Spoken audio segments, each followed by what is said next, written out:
akan membahas tentang topik perilaku kecanduan bermain gadget pada anak sekolah dasar. Ya, di sini saya akan menjelaskan apa yang dimaksud dengan gadget.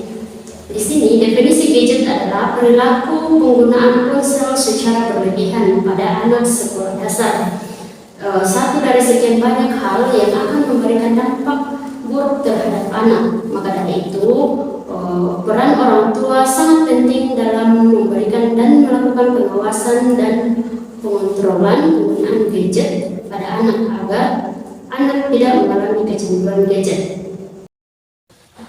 Ya, di sini saya akan menjelaskan ciri-ciri pada anak yang sudah kecanduan bermain gadget. Anak yang sudah kecanduan bermain gadget mungkin akan menunjukkan beberapa ciri-ciri berikut. Yang pertama yaitu ketergantungan emosional, di mana ketergantungan emosional ini adalah mereka mungkin sulit melepaskan gadget mereka dan bereaksi negatif jika dipisahkan dari perangkat mereka. Artinya di sini bahwa mereka sudah kesulitan menghindar dari ponsel mereka karena mungkin mereka sudah terbiasa dan mereka mungkin takut kehilangan tentang informasi-informasi yang akan dibagikan di sosial media tersebut. Kemudian yang kedua yaitu kurangnya minat pada aktivitas lain, di mana di sini anak akan mungkin kehilangan minat pada aktivitas di luar gadget seperti olahraga, membaca, atau berinteraksi dengan teman secara langsung. Nah, di sini yang dimaksud dengan minat pada aktivitas lain artinya bahwa di mana kurangnya minat siswa dalam melakukan hobi mereka selain dari bermain gadget tersebut, karena mereka akan kurang melakukan baik itu olahraga, membaca, bahkan berinteraksi dengan teman-temannya. Kemudian yang ketiga yaitu gangguan pola tidur, di mana anak akan mengalami gangguan kurang tidur, dan penggunaan gadget yang berlebihan bisa mengganggu pola tidur seperti tidur larut malam karena menggunakan gadget hingga larut malam. Nah, di sini gangguan pola tidur artinya biasanya ada orang tua siswa tidak memberikan batas penggunaan gadget ini sehingga anak akan berlarut-larut dalam bermain gadget, dan disitulah pola tidur anak akan terganggu. Kemudian yang keempat adalah kurangnya perhatian pada tugas sekolah atau pekerjaan. Nah, di sini adalah anak yang kecanduan gadget mungkin memiliki penurunan kinerja di sekolah atau pekerjaan karena lebih fokus pada gadget daripada tugas-tugas penting. Jadi di sini adalah anak akan dipengaruhi oleh gadget tersebut yang termasuk nilainya, kemudian tugas yang diberikan dari sekolah mungkin anak tidak akan mengerjakannya lagi. Jadi anak yang kecanduan gadget ini akan berpengaruh pada nilainya. Kemudian yang kelima yaitu perubahan perilaku, di mana mereka mungkin menunjukkan perubahan dalam perilaku seperti mudah marah, mudah frustasi, atau sulit berkonsentrasi. Nah, di sini jika anak sudah mengalami kecanduan gadget, kita akan juga bisa melihat dari cara perilakunya, di mana jika anak tersebut sangat mudah marah, mudah emosi, maka itu adalah salah satu ciri-ciri dari kecanduan bermain gadget. Kemudian yang kedua yaitu mudah frustasi, artinya anak ini akan mudah frustasi meskipun hal-hal yang akan dilakukan bisa diselesaikan dengan baik, namun karena sudah kecanduan gadget sehingga anak ini bisa frustasi dan sulit berkonsentrasi. Di sini jika anak sudah memiliki gangguan gadget, maka anak juga akan sulit berkonsentrasi, khususnya jika anak pergi ke sekolah. Pada saat belajar, mungkin anak akan mengalami kesulitan berkonsentrasi dalam menyerap pembelajaran yang diberikan oleh bapak ibu gurunya. Kemudian yang keenam yaitu isolasi sosial, di mana isolasi sosial ini adalah anak yang kecanduan gadget mungkin mulai menarik diri dari interaksi sosial dengan keluarga dan teman-teman mereka. Nah, di sini isolasi sosial artinya anak yang sudah memiliki kecanduan bermain gadget akan interaksinya akan terisolasi, artinya akan terbatas baik dengan berkomunikasi dengan teman-temannya maupun keluarganya yang ada di rumah. Kemudian yang ketujuh yaitu kurangnya perhatian terhadap kesehatan. Nah, di sini mereka mungkin mengabaikan pola makan dan aktivitas fisik karena terlalu terpaku pada gadget. Nah, di sini kurangnya perhatian terhadap kesehatan. Benar dikatakan bahwa mereka akan mengabaikan pola makan. Jadi anak yang sudah memiliki gangguan gadget ini mungkin mereka tidak akan memperhatikan lagi kesehatan mereka. Dan jika anak sudah, contoh ada anak yang memiliki kecanduan gadget, pas pulang sekolah langsung bermain gadget. Dia tidak memikirkan bahwa dia harus makan terlebih dahulu sebelum bermain gadget tersebut. Maka dari itu ini adalah bahaya untuk anak, apalagi tentang pola makannya. Jadi jika anak sudah memiliki kesehatan yang kurang baik, itu adalah bisa termasuk sudah kecanduan bermain gadget. Kemudian yang kedelapan yaitu penarikan diri dari kegiatan keluarga. Nah, mereka mungkin lebih memilih untuk menggunakan gadget daripada berpartisipasi dalam kegiatan keluarga atau waktu bersama. Nah, di sini adalah yang dimaksud penarikan diri dari kegiatan keluarga. Yang dimaksud adalah contoh ada kegiatan keluarga, baik itu kegiatan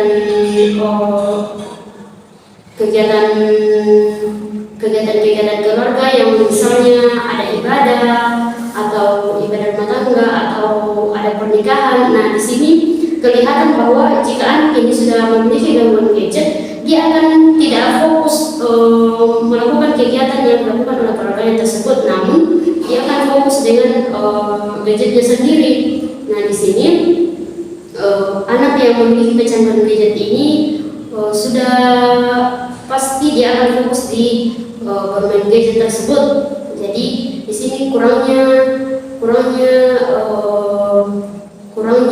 kegiatan yang dilakukan oleh anak terhadap kegiatan keluarga yang dilaksanakan tersebut. Jadi itulah dampak-dampak dari anak yang mengalami kecanduan gadget tersebut. Namun masih banyak hal lainnya yang masih termasuk dampak dari bermain gadget tersebut. Ya, jadi itulah tadi ada 8 poin yang menurut saya merupakan dampak dari anak yang sudah kecanduan bermain gadget. Jadi jika anak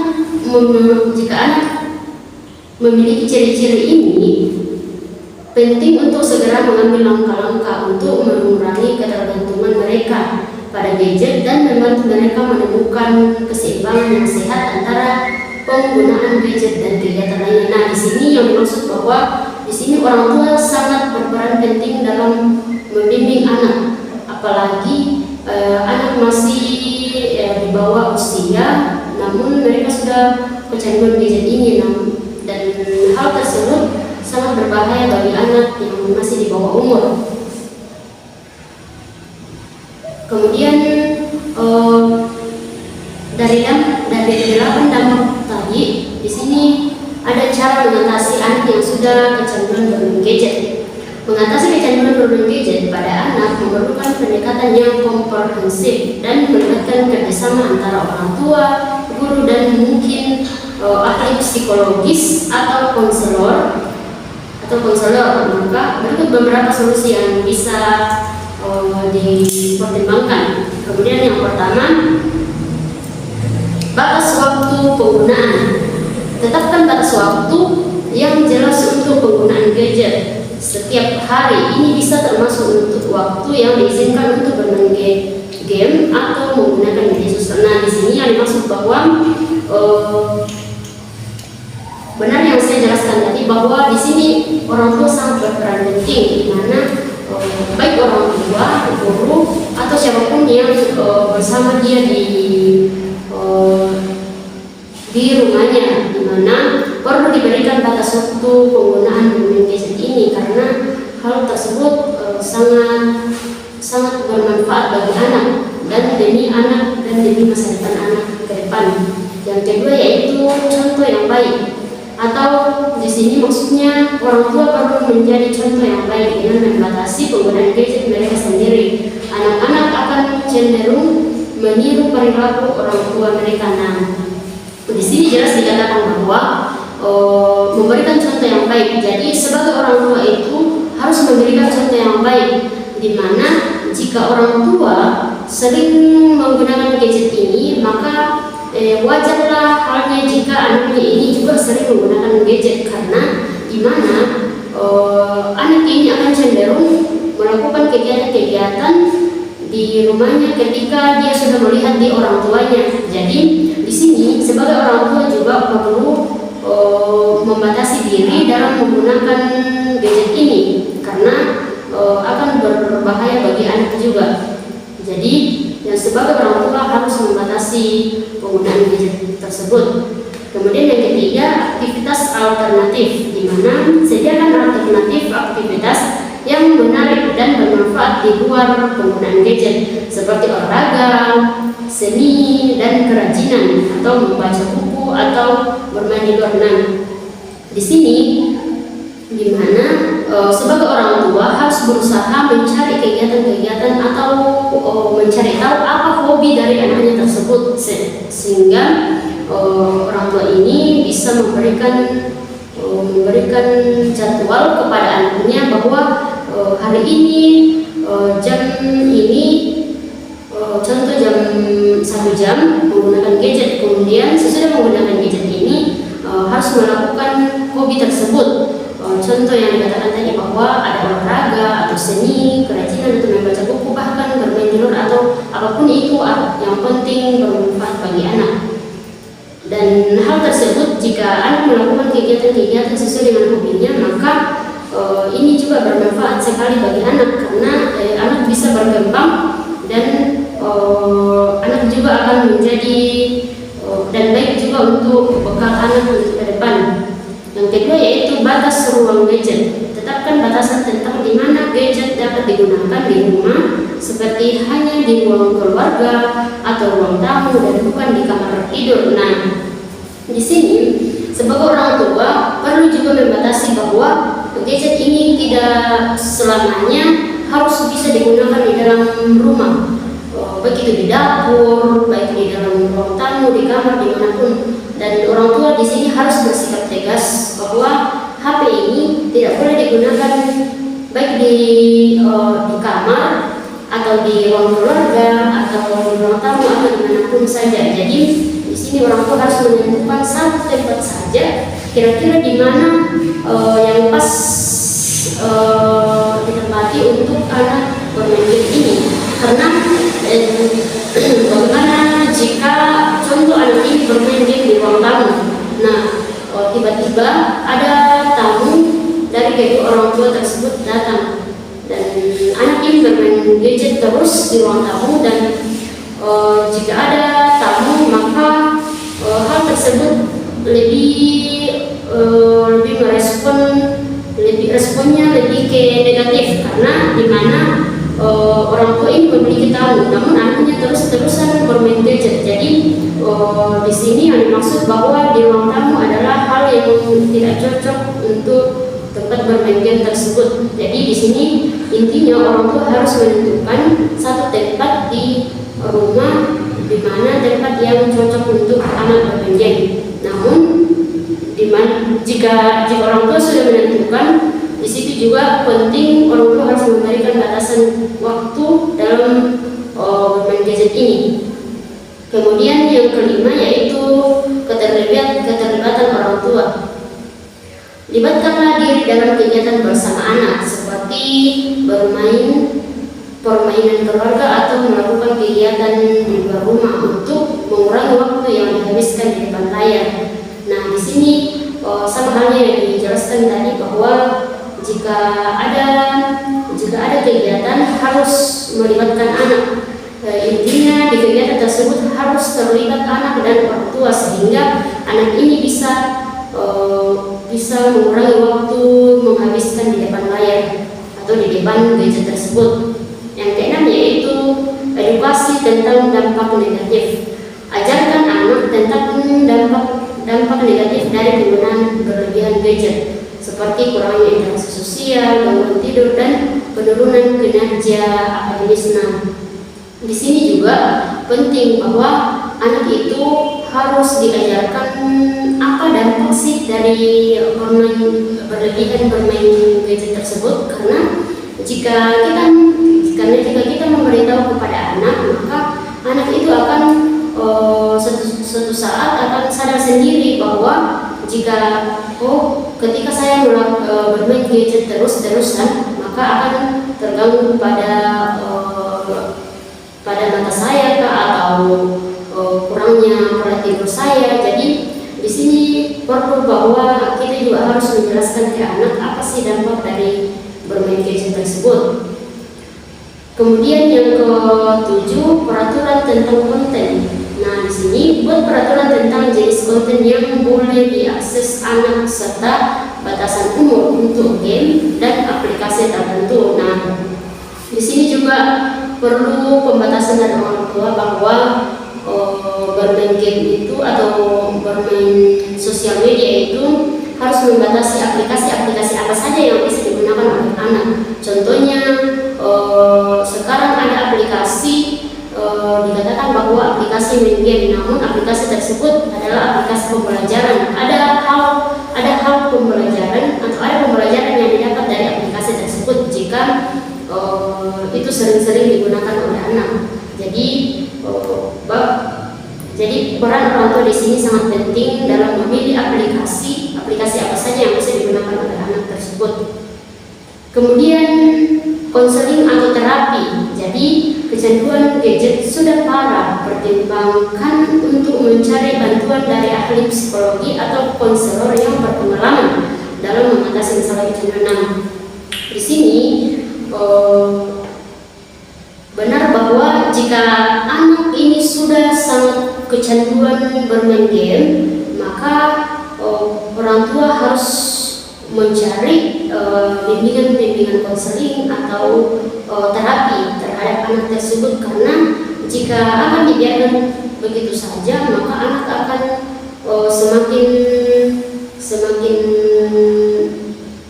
kesehatannya akan semakin berkurang dan bahaya untuk kesehatan bagi anak. Kemudian yang ke-9 yaitu pujian dan penghargaan. Berikan pujian dan penghargaan kepada anak ketika mereka mematuhi aturan penggunaan gadget yang telah terkena di sini. Yang dimaksud bahwa pujian dan penghargaan di sini orang tua bukan hanya memberikan aturan-aturan dalam membatasi penggunaan bermain gadget tersebut, namun jika anak berhasil melewati aturan-aturan tersebut, perlu orang tua harus memberikan apresiasi kepada anak tersebut atau memberikan hadiah atau memujinya, sehingga anak tersebut merasa bahwa ternyata saya ini berhasil melewati ini, ternyata saya ini bisa. Jadi anak akan merasa tertantang bahwa pokoknya saya harus mematuhi aturan tersebut sehingga saya tetap mendapatkan hadiah tersebut. Jadi di sini orang tua juga perlu memberikan pujian, memberikan apresiasi atau penghargaan. Kemudian yang ke-10 yaitu kolaborasi dengan sekolah. Nah, berkomunikasi dengan guru dan sekolah anak untuk memastikan bahwa upaya untuk mengurangi kecanduan gadget juga didukung di lingkungan sekolah. Nah, di sini yang dimaksud bahwa orang tua juga harus perlu berkolaborasi dengan sekolah, di mana sekolah ini sekolah tempat anak orang tua tersebut untuk menimba ilmu. Jadi orang tua juga perlu membimbing anaknya melalui komunikasi dengan sekolah, karena dalam perkembangan anak harus melalui bimbingan dari sekolah terlebih dahulu, sehingga ada perkembangan yang dilakukan oleh anak tersebut. Jadi penting untuk diingat bahwa mengatasi kecanduan gadget membutuhkan kesabaran, konsistensi dan dukungan yang berkelanjutan dari semua pihak yang terlibat. Jadi dari ke-10 tadi cara mengatasi anak yang sudah kecanduan gadget perlu dilakukan oleh orang tua, perlu diperhatikan oleh orang tua atau siapapun yang menjadi pembimbing dari anak tersebut, baik itu orang tua, di guru atau siapapun saja, sehingga anak ini yang memiliki kecanduan gadget memiliki perubahan dalam hidup dan memiliki pandangan hidup dan bisa fokus meraih cita-citanya demi masa depannya, sehingga anak ini bisa sukses nanti ke depannya.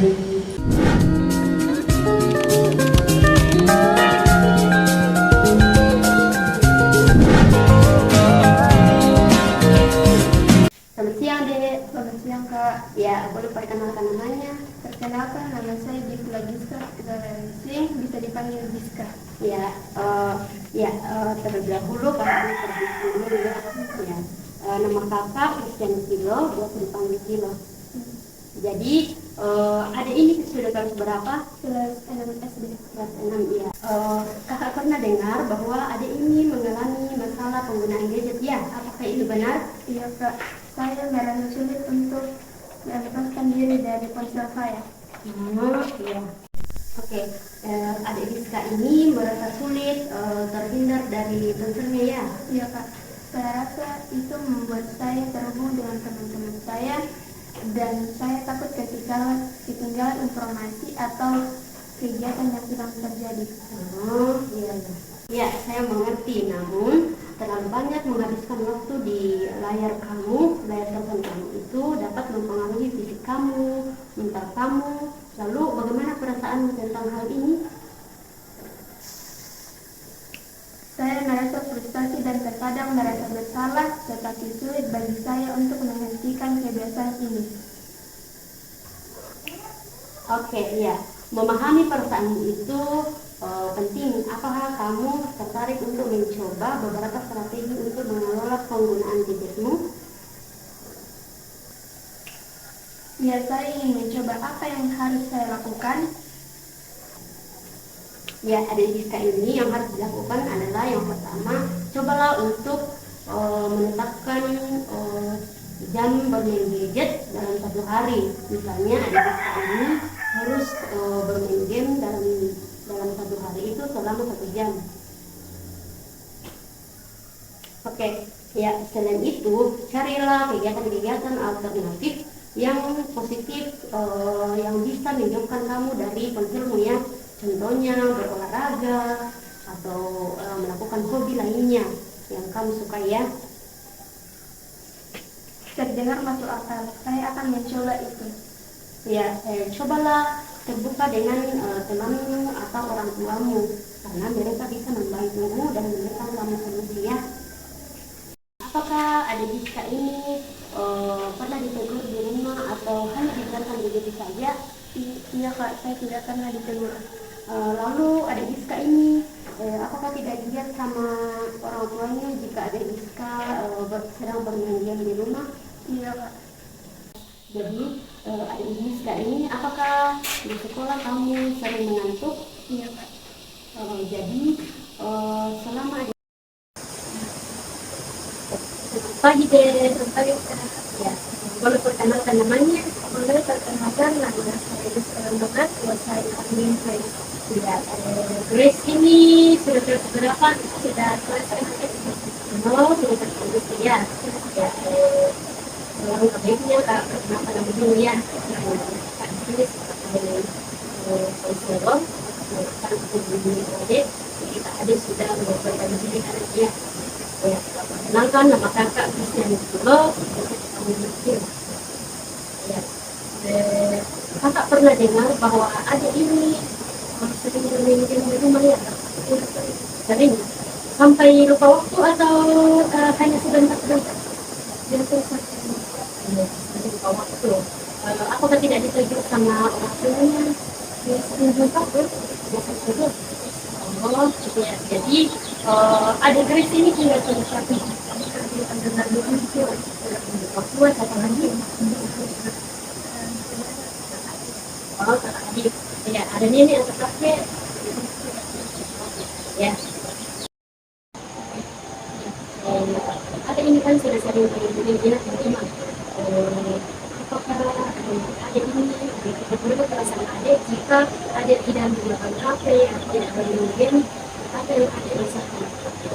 Saya masih iya informasi dari teman-temannya tidak ada atau informasi dari sekolah gitu ya. Kalau adik bermain game biasanya bermain game apa? Banyak.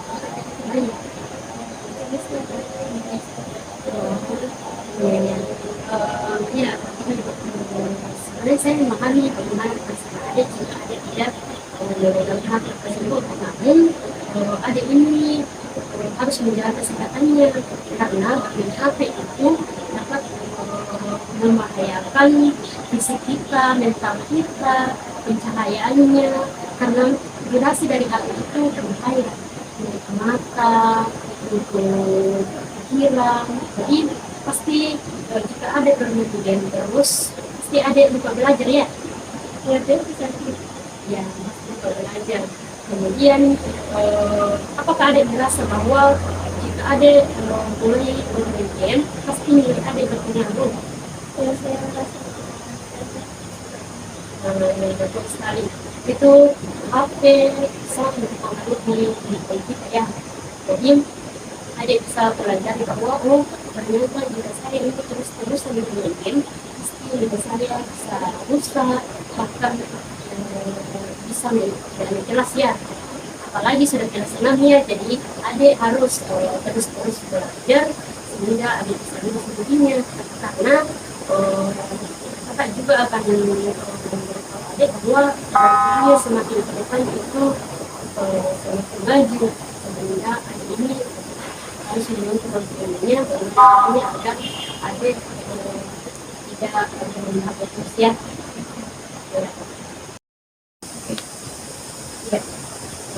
Adik ini kan sulit menghindari ya, apalagi sudah hubungan dengan game, bermain HP, bermain sosial media tersebut, pasti adik sudah melakukan pendidikan itu ya. Jadi jika adik merasa sulit untuk membuat tersebut, adik bisa melakukan hobinya, contoh membuatnya hobi adik ada menarinya. Ini adik bisa ada melakukan waktu luang, adik bisa melakukan atau pergi melakukan menari. Selain menari ada lagi begini, tidak ada ya, atau membantu orang tua atau serta adik yang membuat adik bisa bersenang atau bisa berpikir, namun tidak menggunakan adik terus kakak ya, menggunakan hak itu sangat berdampak bagi anak-anak apalagi seusia kuliah. Jadi ini harus bisa menentukan ya. Adik pasti memiliki teman-teman sekolah ya, banyak temannya itu kan banyak ya. Ini apakah sering teman-teman juga sering? Apakah bapak ibu gurunya mengetahui bahwa sering kemudian sulit ada iya. Kalau di dalam kelas pada saat kalian belajar pasti kalian sulit berkonsentrasi ya, sulit menyerap pelajaran gurunya, sulit ya, ya sulit karena itulah kalian sering main terusan dan pasti kalian juga tampak tidur ya, tidak penyebab jadi kan bisa juga di pondok-pondoknya dulu baik dari terus karena benar-benar kalau kita kita untuk melakukan kita kesehatan kita bahkan semua yang ada di kehidupan tapi bahkan kalau ya ya mungkin itu saya sangat bisa ini ya. Oke, kalian sudah menunjuk itu usia. Jadi terima kasih juga karena sudah berkali di podcast ya. Ya, sama-sama, terima kasih ya.